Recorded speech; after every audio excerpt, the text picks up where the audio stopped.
Hello, everyone. Welcome and thanks for tuning in. This is Coach Sandra with another YouTube video.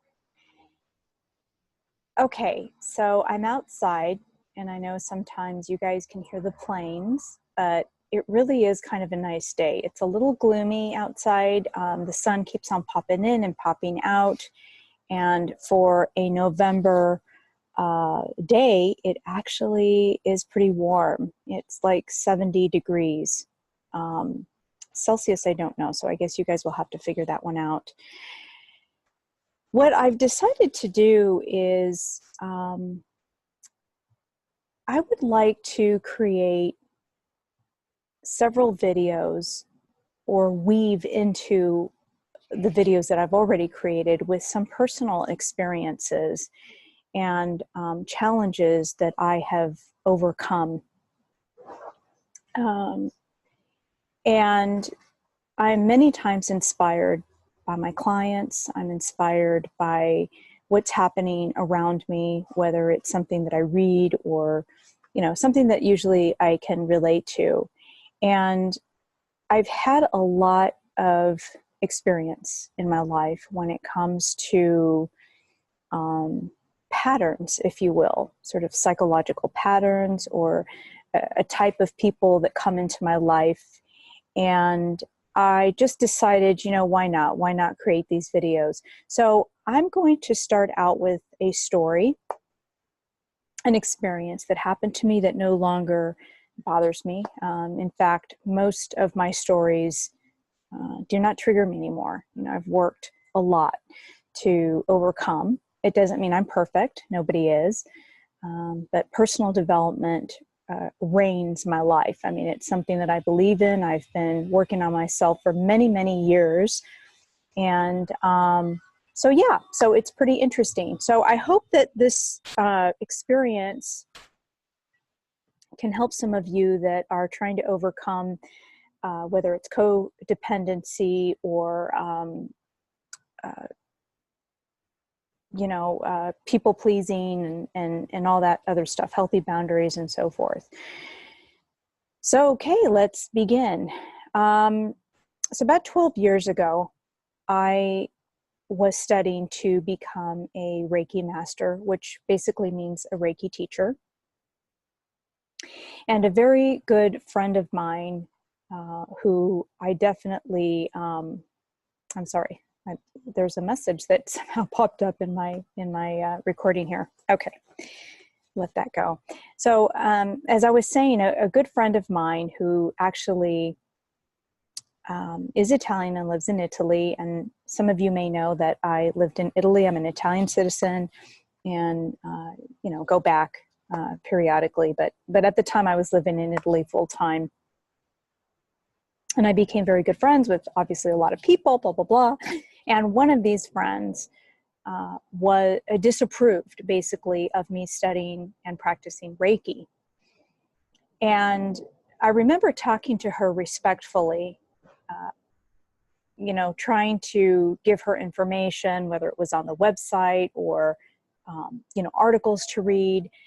Somehow she had this notion and was a little influenced by people around her who actually did not practice or understand Reiki, that Reiki was a religion, which it's not, and had some strange practices within it. So I'm not quite sure. She never really explained herself, and I guess it doesn't really matter at this point.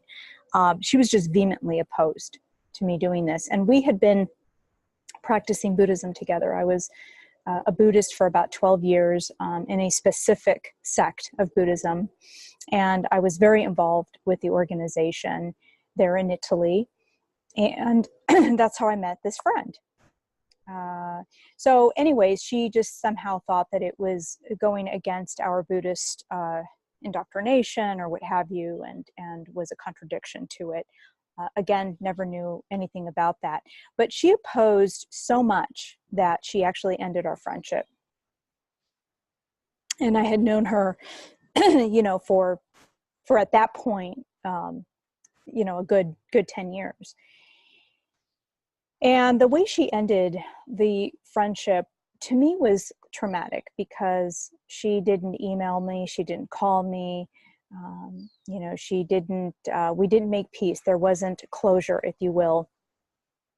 And I remember calling her and not getting returned phone calls. And at the time, her husband just, you know, would make excuses for her, and she was not responding to my emails. So basically, she made a unilateral decision to end our friendship, and I just had to accept it. I mean, you just have to accept when people cut you off. If you have not experienced being cut off by someone, I've experienced it actually several times in my life, and it's not fun. It's really kind of sad, you know, because you don't know why someone is cutting you off, and you can at least receive some feedback from the individual to see what that's all about. And that's kind of where the story begins. And you'll see as I weave into my experience some of the things that I learned. And at the time, I was unaware that I was kind of a people pleaser. You know, I was trying to establish my healthy boundaries as well and understand what those were, what are personal boundaries and so forth. And they're different for different people.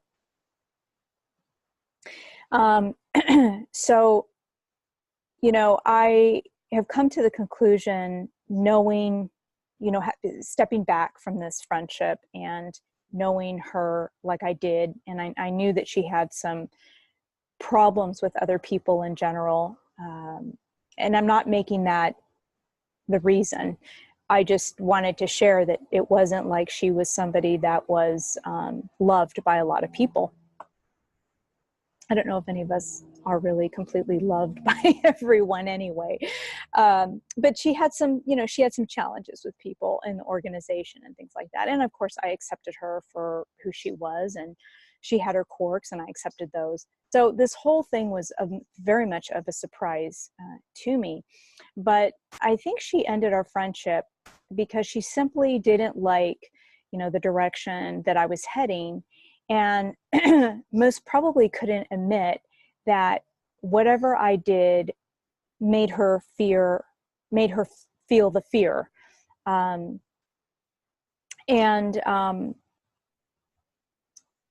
You know, so it really wasn't about me. You know, it could have been somebody else that could have done Reiki or something that she disapproved of, and then she would have cut them off. And one of the things that I remember through the years, as I reflected and really just accepted that I was never going to hear from her again, and the silence treatment was her decision. There must have been some inner discomfort with her, you know, this internal reference that she was, you know, she was a diehard practicing Buddhist, and she had some leadership responsibilities like I did within the organization. And she needed to live within that structure. A lot of people do. And I wasn't remaining within that structure, within the status quo. And I think that made her uncomfortable. And I remember there were times where I almost thought, they were just thoughts. It's not like I actually, you know, did it or said it to her or, you know, actioned it out. But I definitely was thinking, you know, maybe I am, you know, I sort of doubted myself. You know, you know, maybe I'm not doing the right thing. However, I felt such a huge calling to Reiki. And I've never really been, I think we're all influenced by people in general. I've only been influenced by people on a bigger scale when they're the closest to me. But in this particular case, you know, I just wasn't. And I just accepted the situation, and I didn't try to write to her and say something very needy and very codependent, like, oh, I'm going to stop doing Reiki, you know, because I don't want our 10-year friendship to end and so forth. I was mature enough to know that at least this wasn't really about me. So moving forward, one of the, you know, rewards, and one of the, what's the word I'm looking for? The fulfillment in our life that sometimes people come into our lives or already in our lives and they disapprove of what we're doing. And for me, since I had an unemotional available mom for many years, because she suffered from depression and other things, there's a part of me, that girl, that young adolescent girl that wanted to feel closeness, I think, with people, and especially with women. This sort of, I attracted a lot of women friends in my life that were very critical. I mean, I really admired strong women, maybe because in my subconscious, I didn't see my mom as being very strong. And I felt that I was strong myself. And so I wanted to attract that. And yet I was attracting sort of the wrong girlfriends, I guess is what I'm trying to say. But it was all good because, this is my holding. This is what I was holding inside of myself. And thank God. And because of my personal development and because of techniques that I use, I don't attract those kind of friends anymore. And if I do, I just kind of have my own personal boundary, and I don't need to, I don't give much time, I think is what I'm trying to say, to people like that. I did have a couple of challenges last year, but again, it's just one of those touch and go. You're trying to feel people out. You're trying to understand where you stand, where they stand. And when they cross that boundary and they don't understand, they just don't understand. And you can say, okay, no harm, no foul. We're just going to end the friendship. For me, it was difficult because I felt that I was not important enough for this friend to see it through, to at least try, right? And that's in any relationship. And we have to, I think, many times, we don't have to, we have a choice to sort of follow our bliss, as Joseph Campbell would say. And Reiki, there are a lot of things that I practice. I have a lot of tools in my box, and Reiki is just one of them. But Reiki was definitely, it was just such a huge calling for me. And it gave structure to an already innate gift that I had, the hands-on touch, of helping people. And it was just phenomenal. And I had a phenomenal teacher who is my friend to this day, and she's wonderful. And what I realized is that when we do follow our calling, as long as it's not really hurting other people or what have you, we may not always get the support from our loved ones or from our friends. And they may not always understand what it is. And I think sometimes time can ease that. Sometimes it's a matter of educating and informing yourself of what that is. I know that when I became a Buddhist, that was another thing. There were some family members that were just sort of aghast by that. So I kind of realized that I truly am an outside the box thinker and doer and creator and all those good things. And I never deliberately sought out to be outside the box. I never deliberately sought out to be an outside the box thinker either, but I am. And I don't do things to, mess with people. It's not like I want, but I like to discover things and explore and learn.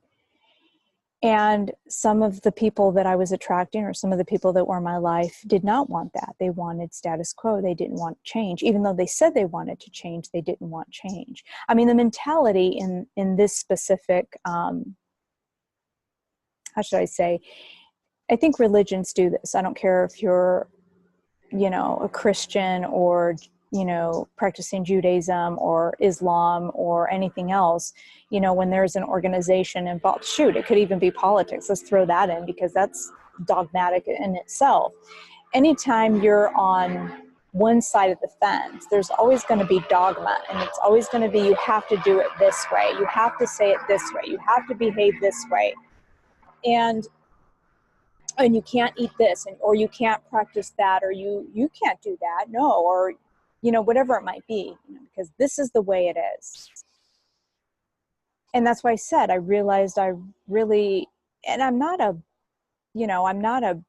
person who likes to break the rules per se. That I don't seek that out. That's not who I am, and I'm not a loud individual. But it just happens, and I can see clearly now from my past, the path that I've taken, and the studies that I've embraced, and the things that I've done in my life. They're very different. I have a very alternative side, and then I have a very logical, scientific side. And, when I was with the more scientific people, they were like, oh, you can't go to the other side, and, it's like Twilight Zone. And then if you were with the woo-woo people, and I was with them a lot in different states and everything, it's like, oh, you can't go to logical. This has nothing to do with logical. So I feel very fortunate that I have both abstract or out there abstract and logical. I feel like I'm pretty grounded with common sense. And so many times I felt outside, like a fly on the wall, in different groups and things like that. And I could just go on and on with that. But basically what I'm trying to say is that I want to share some of these experiences, because we promote, especially in the United States, we promote being unique and being different. And as controversial as this may sound, it's not just about being gay. It's not just about accepting because you're Latino or Black. I mean, that's okay. So that's different. You can still have, your status quo can be your mindset. It's not just the color of your skin, or, and when you are in an organization, yes, tradition can also adapt to change. So I guess I'm one of those people that doesn't believe that it has to be this way or that way, traditional or non-traditional, gay or straight, Black or white. It can be everything and all. There's room for it all. Or maybe there's room for a lot of it, right? Because then in the end, some things do get sort of diluted, and we don't want to do that, because we want to preserve the spirit of that structure or that thing that we're creating. And I don't mean to sound arrogant, but I think that when I talk to a lot of people and interact with them, even very intelligent people, that's not that they haven't made that shift. And it's okay. It could be all involved, and I've talked about that in my videos. It doesn't have to look like this. So we promote a lot in the United States, this difference, and it's great to be different. But as soon as you actually are a different person, or you think differently, and you have a different mindset, it's like, boom, I'm going to get out the ruler, so to speak, as a metaphor, and, hit your knuckles, like you're a little kid that needs to be reprimanded.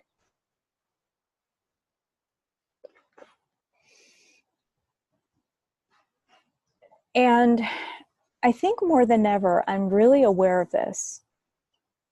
I'm a middle-aged woman, and I'm looking back, and I'm looking at all these experiences. And again, I never sought out to be rebellious. I never sought out to be rejected and ostracized and abandoned. And although those are very big words, I really was. And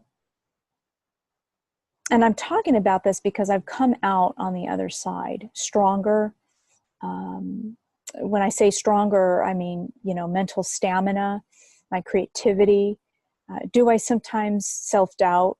Do I sometimes not always look out for myself, or I'm so busy with, well, yeah, I mean, I'm not perfect.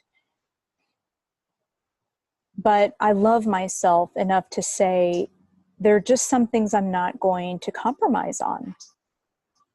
And I also feel that part of Journey to Authentic Living, and the reason why I created this, kind of my tagline is, living fulfilling, purposeful, rewarding lives regardless of your circumstances. um, Regardless of how much money you have in education, or educate, it does, whatever it does, culture, race, religion, it really doesn't matter, is about this. It's about breaking through. We cannot grow and change if we do not break through. And oh, by the way, my friend in Italy, I didn't just learn about myself. And, it took me a while. It took me a couple years to get it. I was like, okay, I'm getting it, because there's a pattern. I'm attracting these kind of women friends into my life, and they're all very critical and very rigid. And, if I don't do something that they don't like, they feel that they have the right to reprimand me, like, or punish me. They withdraw their affection or their friend, just crazy stuff. And so I learned from that. What it was kind of, I don't know if I like to use the mirror in this circumstance, but what they were showing me was I needed to approve of myself. I didn't need their approval. I needed to see that I was approving of what I was doing, not the other way around. They were just showing me, anytime I had a trigger with that, and it's like, oh, am I doing it right? Or did I say it right? Oh my God, I must have pissed them off. And some of the times when I look back on it, I didn't say anything at all that would deserve for them to withdraw their friendship or their affection or their respect. Or yeah, definitely. And it just, I was coming at it from just this very logical sense. And this would be where the logic doesn't come in. You can't, even though I tried to behave differently, I tried to attract, it's a subconscious working because of my own sufferings with my parent. So, but the other person, right? If you're on the other side, she had a stellar opportunity to learn from me as well, to ask herself, what is Sandra provoking? If she was a Buddhist and she could pray or chant or do her thing, or meditate, and this applies to all of you as well who are watching or listening, then what is it about that? What is that trigger? You can't just say, well, this person is doing something that I don't like them to do. Well, there's a trigger. Does this did I remind her of maybe a parent she had that I don't know, behaved the way I did according to her? Because it's all transference and projections. That's what we're doing. And so we're here to stop and say, whoa, what is this? And it's not just about karma. Everybody likes to throw, well, it's your karma. And as a Buddhist, believe me, sometimes they would say that, and it's like, I want to choke you, with this karma stuff. So we all learn from each other. The president of the organization that I was involved in used to say that we were all like, I never heard this really in English. I heard it in Italian. I'm sure it was translated, from Japanese to English, and then to Italian. But he would say, it's like we're all potatoes in a boiling pot, right? And it's bubbling up. And so what do potatoes do when they're really close, tight together? They start clean, the potatoes, the peeling starts going away and it's under this boiling water. And so I think you get the gist of it. It wasn't just going one way. It's not just linear. It's the other way as well. It always is. So if we're going to throw the karma thing out, it's not linear. It's bidirectional.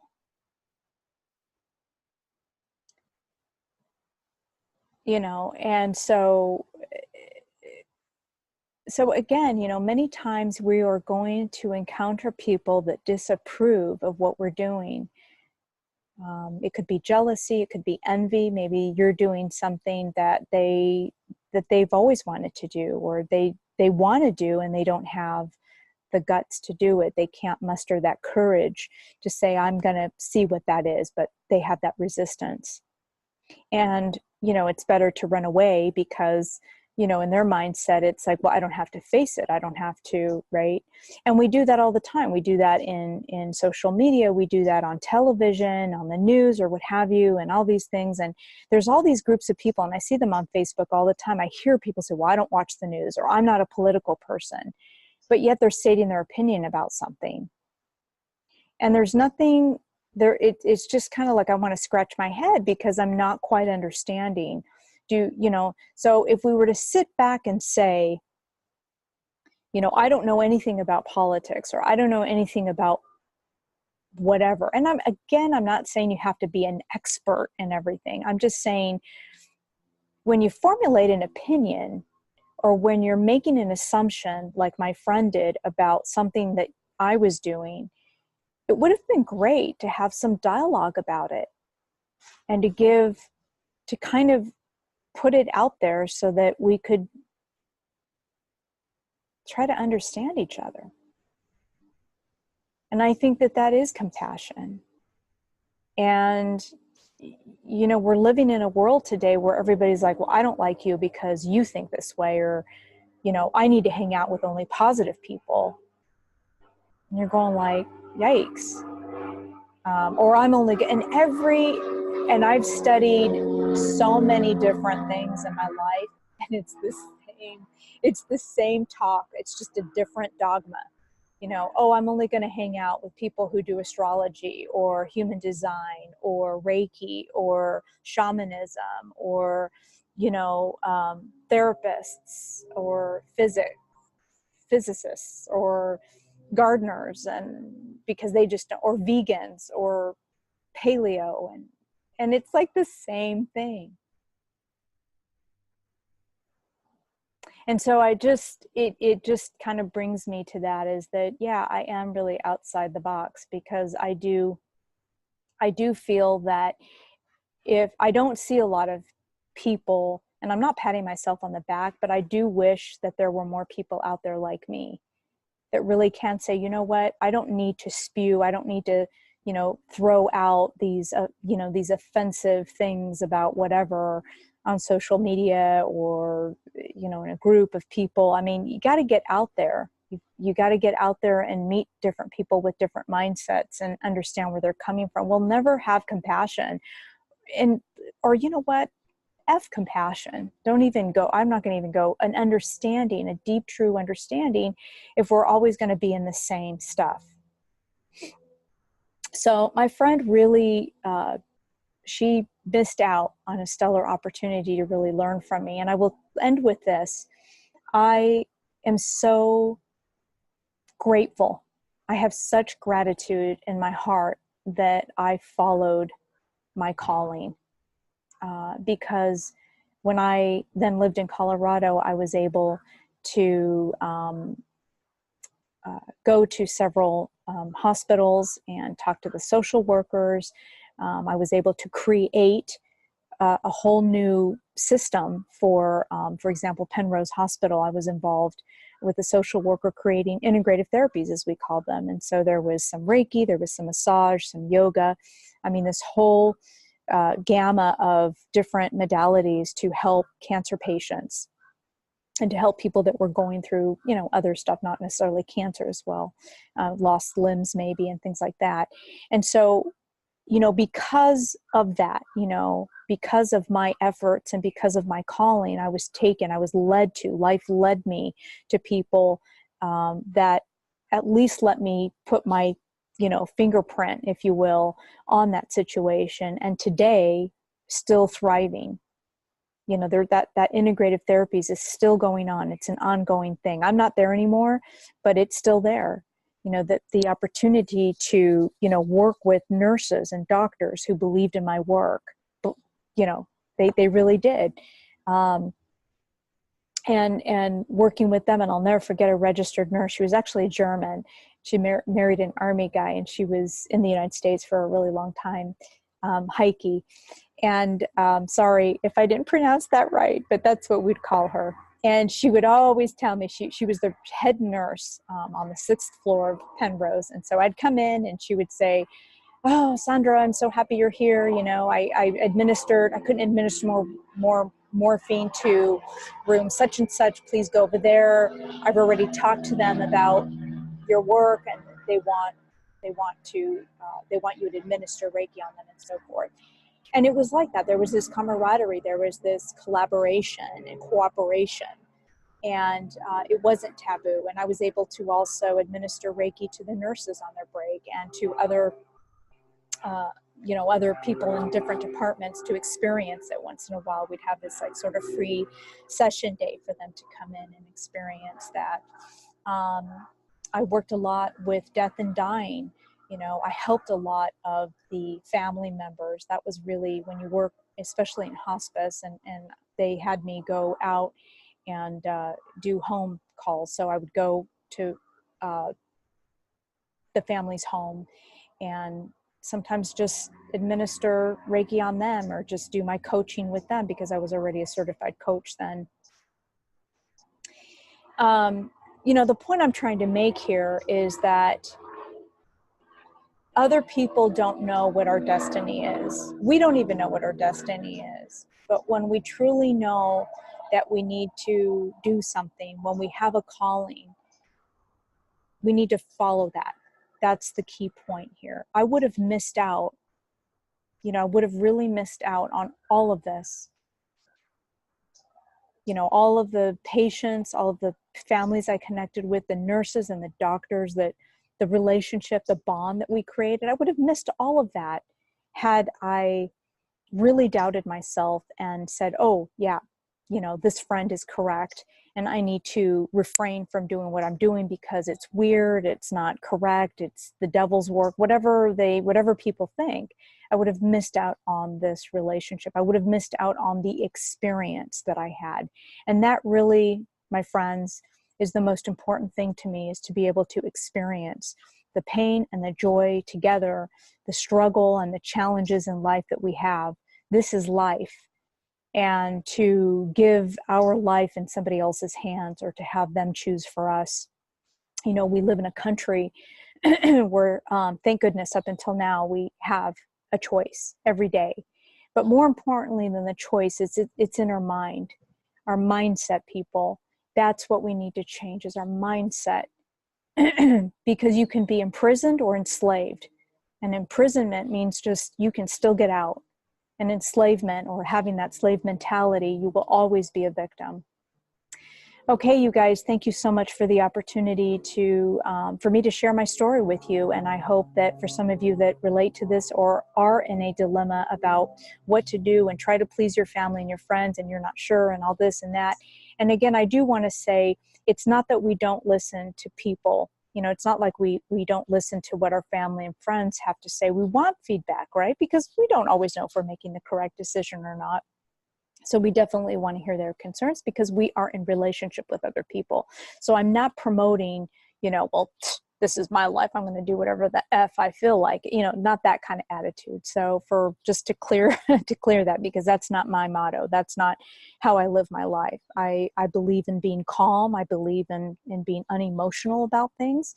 But yeah, so like the great Joseph Campbell would say, follow your bliss. Take care.